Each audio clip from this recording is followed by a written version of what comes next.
За улсын хурлаа засгийн газрын гишүүн асан Санжаа сүрэнгийн зориг агсны амнистын хүмүүсийн иргэн шүүх хуралдаан болж шийдвэрээ гаргасан байгаа. За тэгвэл энэ асуудлаар улсын хурлын хуульч гишүүд ихээхэн эргэлзэж байгаагаа өнөөдөр чуулганы нэгдсэн хуралдаан дээр хэллээ.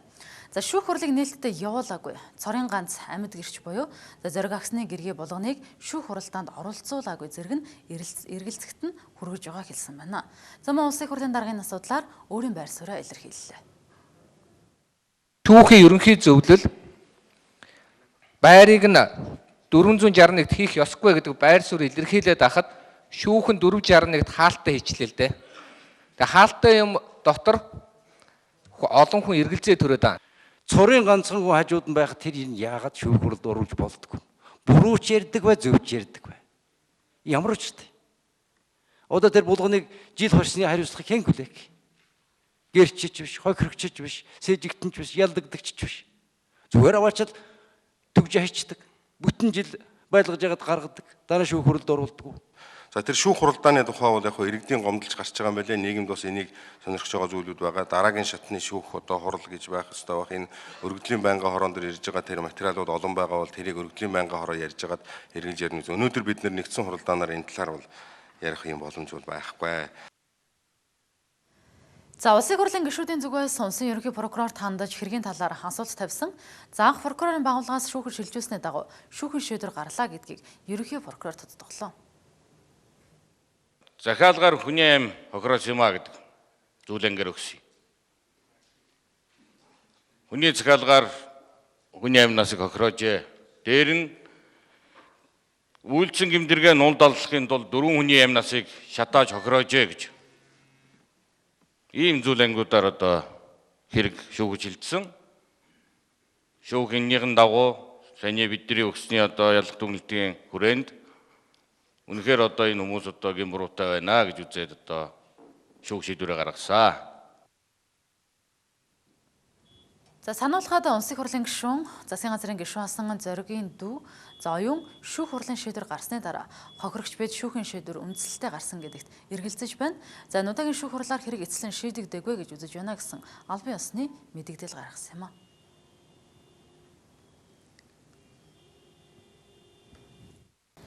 Тэгэхээр өчигдөр бас бид нар гэр бүлийнхний төлөөлөлд эргэлзэж байгаа гэдгээ мэдгдсэн. Яагаад гэсэн бэ гэхээр яагаад юу нэрлэж байгаа гэдгийг хэл хэрэггүй болчиход байна. Төрийн нууц самаар хэлсэн.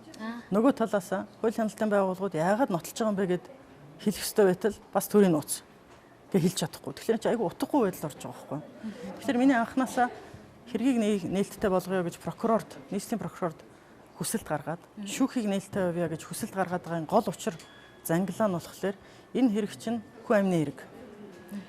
Хүн амны хэрэг ер нь нууцаар шүүн гэж ер нь юу байх вэ тийм биз дээ. За мэдээж илрүүлэхийн төлөө зөндөө яваад гүйцэтгэх ажил одоо өөр төрийн нууц хамаарах юмнууд бас байж болно. Тэр нууцтай хамааруулад дийлэнх хэсгийн нээлттэйгээр явуулах хэрэгтэй байхгүй. Хаалттай хуралдах хэсэг байгаа, нээлттэй хуралдах хэсгүүд дийлэх байх хэрэгтэй гэсэн байр суурьтай байгаад энийг анхнаас өмнө нээлттэй явуулах тийм шаардлага бид нар тавиад байсан. Харамсалтай нь нийслэлийн прокурор дээр чинь хэргийг нээлттэй болгохыг хүлээж авсангүй. Шүүхтэр ч гэсэн манай өмгөөлөгч бүх шүүхийн хуралдаанд бол оролцсон. Шүүхтэр бол бас тэр хэргийн нууцлыг яг нууц байлгана гэсэн дүгнэлт өөрөө төрийн нууцын хуулийн дагуу болж үгүй юу гэдэг дээр шинжээчдийн бүрэлдэхүүн томилох тийм хүсэлтийг тавьсан. Тэгэхээр тэрийг бас хүлээж аваагүй. Тэгэхээр чи бас мэдж байгаа. Би өөрөө энэ шүүх хуралд өмгөөлөгч оролцсон, би өөрөө оролцоогүй. Яагаад оролцоогүй вэ гэхээр нээлттэй болохгүй байсан учраас амхандаа эсэргүүцэд оролцоогүй. Энд чинь нэгэнт хаалттай юм дотор ороод тэр дотор юу болж байгааг ч гэсэн байр суурь илэрхийлж чадахгүй гарч ирээд тэгээ тэнд эргэлзээтэй байна уу, итгэлтэй байна уу юм байна тэрийг хэлж чадахгүй. Тэгсээр тэр процессын нэг хэсэг болчих гээд байна шүү дээ. Тэгэхээр уучлаарай би оролцохгүй гэдгээ өмгөөлөгчөөрөө дамжуулаад бас хэлсэн. Ийм нээлттэй бол оролцсон гэсэн. Тэгэхээр бид нар өнөөдөр бас улсын хурлын тусгай хяналтын дэд хороонд албан тоо төрүүлж байна л да. Хаалттай болгоод байгаа тэр шинжээчийн дүгнэлтийг хянж өгөөч. Яагаад энэ ингэж нээлттэй байж болохгүй юм гэдэг. Энэ бол олон нийтийн хяналтаар олон нийт чинь бас ингэж олон жилийн хэрэг илэрх байх гэж найдаж итгэж ирсэн. Бид нар ч гэсэн маш найдаж итгэж бас хүлээцтэй төвчээртэй хандсан. Мэдээж энэ ч мөрдөн байцаалтай нууц, хэрэг илрүүлэхийн нууц гэж бид тэр ойлгоод хүлээцтэй хандаж ирсэн. Гэтэл шүүхрээ шилжихэд юм нээлттэй болно гэсэн ойлголттой байсан. Гэтэл бол болоогүй.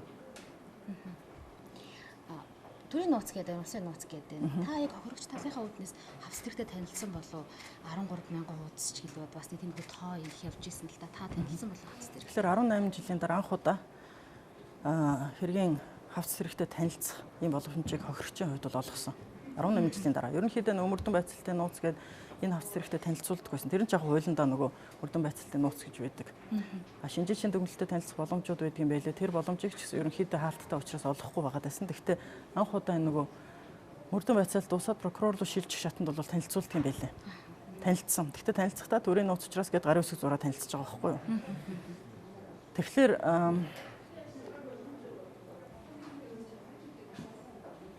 тэгээ танилцсан. Ер нь бол энэ хэргийн гүйцэтгэх ажил төрийн нууцад хамааралтай нэг хэсгүүдийг нь бол нууцлаа. Бусад хэсгүүдийн бусад хэрэгүүд шүү дээ. Гэмт хэрэг, хүн амны хэрэгтэй хол адилхан эрүүгийн байцаах шийдэх хуулиудын зүгээр ердийн хэм хэмжээ ямар байдаг вэ? Тэрний хэмжээнд л авч үзээч гэсэн хүсэлтийг тавьсан. Шүүхийн шийдвэр шүүхтэр одоо яг юу яригдсан бол гэдэг нь одоо үнэхээр нууц байгаад байна л та. Яг ямар нотлох баримт байсан болов тэр гурван хүнийг одоо ялч байгаа гэдэг нь бол их нууц. За тэрийг одоо чи прокуророос асуух хэрэгтэй. Гэтэл прокурор бол өөрөө хариулж чадах нь үгүй юу? Тийм ээ. Тэгэхээр миний нөгөө нэг хохирогчийн талын гэр бүлийн талаас бид нар шаардаад байгаа нь нээлттэй болгоо. Нээлттэй болов. Зүгээр яг төрийн нууц алдагдсан зарим хэрэгүүдийг бол хаалттай хэлсэн шүүх хурлууд байдаг юм байл. Гэтэл хүн амны хэргийг ер нь хаалттай хэрэлдсэн тийм шүүх хурал миний ойлгож байгаагаар хуульчдаас асуухт ерөөсөй байгаагүй. За жишээлбэл бас гүйцэтгэх ажил дотор нь орсон одоо юу гэдэг хар тамхины энтергээд хэрэгүүд дээр бол яг тодорхой хэсэг нь бол хаалттай хэлцдэг. Бусад хэсэг нь бол нээлттэй хэлцдэг. Тэрхэн ч гэсэн нээлттэй байгаа тодорхой хэсэг нь хаалттай байдаг. Тийм бас хэрэгүүд бас байдаг юм бил хуульчдаас өмгөөлөгчөөс асууж хахад. Тэгэхээр энэ бол ерөөсөй дараагийн дав заадах шатны шүүх зайлшгүй нээлттэй явагдах ёстой гэсэн шаардлагыг бид тавьж байгаа. Цаашдаа ч гэсэн тавих болно. Тэр ч асуудлыг бид нар улсын хурлд бас усан хяналтын дэд хорон тавьж байгаа. Яг усан хяналтын дэд хорон тавьж байгаа гэхээр тэр нь өөрөө төрийн нууц ер нь хуулийн хэрэгжилтийг хянах үүрэг улсын хурлд байдаг. Усан хяналтын дэд хороо өмнө ч гэсэн улсын хурл дээр төрөвчийн парламентод энэ зориг ахын амь насыг бүрлэгсэн хэрэг дээр хяналт тавих ийм ажлыг бас хийж исэн. Би өөрөө улсын хурлын гишүүний хувьд энэ хүсэлтийг улсын хурлын дарга тавиад тэгээ улсын хурлын дарга тусан хяналтын дэд хоронд энэ хэрэг дээр анхаарлаа хандуулаа. Энэ бол тусан хяналтын дэд хорон өнгөрсөн бүрэх өрхийн хугацаанд тодорхой хэмжээнд бас хяналт тавиад хэдэн удаа бас хаалттай сонсгол явуулчихсан. Тэрний өмнө ч гэсэн ажлын хэсэг байгуулах шаардлагыг тавиад их хурл дээр нэг сүрхий амжилтанд хүрээгүй ч гэсэн ажлын хэсгүүд бас ажиллаж исэн. Олон улсын парламентын холбооны хүний эрхийн хорон энэ асуудлыг бас байнга өөрийнхөө хүний эрхийн хорооны хурлаараа хэлцдэг л дээ. Тэдний хамгийн гол бас зөвлөмжүүдийн нэг нь энэ бол улс төрч улсын хурлын гишүүн байсан. Тэр хүний эрх алдагдсан учраас улсын хурл өөрөө парламентд хяналтаа тавих ёстой шүү, үүрэгтэй шүү, тийм эрхтэй шүү гэдэг зөвлөмжийг анханасаа тавьж исэн. Тэгээд тэр зөвлөмжийн дагуу ч гэсэн улсын хурл бол энэ дээр хяналт тавихад ерөөсөө хууль дүрм зөрчиж байгаа юм бол байхгүй. Тэгээд за нэг нь шүүх рүү шилжчихсэн учраас энэ их хурл ямар хамаатай ингэж бас асууж магадгүй тийм ээ. Шүүхийн хараатус байдал гэж байгаа. Гэтэл би энэ хэргийг бол бүтэн шийдэгдсэн гэж ерөөс үзэхгүй байгаа. Өөрөөр хэлбэл захиалагч нь болдог. Тийм ээ. Захиалгаар хийсэн гэдэг байгаа. Нөгөө зүйл залтан дээр ч гэсэн эрүүгийн захиалгаар гэж байгаа. Тэгэхээр захиалагч нь болдог. Тэгэхээр захиалагч нь болдог юм чи энэ хэрэг бүрэн дүрэнд бас шийдэгдээгүй. Нөгөө хурал нь хаалттай болсон учраас эргэлзээтэй байгаа гэж би үзэж байгаа. Тийм. Тэгээ яг нарийн юмнуудыг үнэхээр хэлж чадахгүй байна. Нөгөө нэг нууцын баталгаа гэдэгцэн. Тэгэхээр тэрийг нээж өгөөч ээ. Нууц байх хэвээр тэр тодорхой зүйл нууц л байдаг юм байна. Дийлэнх нь бол нээлттэй байх хэвээр гэж би үзэж байгаа. Энд чинь дээрээс нь 18 жил болсон. Тийм ээ. Сонин хэвлэлээр гарцсан баахан зүйлүүд бас байгаа. Ер нь тэр 98 оноос хойш тухайн үеийн улс төрийн нөхцөл байдлын талаар гэрчүүдийн өгсөн мэдүүлгүүд нэлээх байгаа. Тэд нар чинь бол нэг нууцд ороод байх асуудал биш байхгүй юу? Дийлэнх нь бол ер нь улс төрийн захиалагтай, зохион байгуулалттай ийм алга байсан болов уу гэсэн тийм таамаглалыг тухайн үед 98-99 онд ч гэсэнтэй яг нэг халуун байгаа дээр дийлэнх нь бол илэрхийлжсэн. Тэгээд одоо нэг ахын шинжтэй шунлын сэдэлтэй ч юм шиг, тэгсэрний захиалгатай ч юм шиг тэр нь байгаа өгөнч мэддэхгүйгээд тэр ингэж нэг нөгөө хэлэхэд 18 жилийн өмнө манай зориг ахын чинь бас нэлээх олон нийт маш их хүлээлт тавьж исэн шудраг гэж үзэгддэг бас их нэр хүндтэй юм улс төрч байсан шүү дээ. Ань насын хороогоод энэ хэрэг илрүүлэхийг олон жил хүлээсэн боловч ерөөсөө илрүүл чадахгүй гэдээ ерөнхийдөө зөвхөрж исэн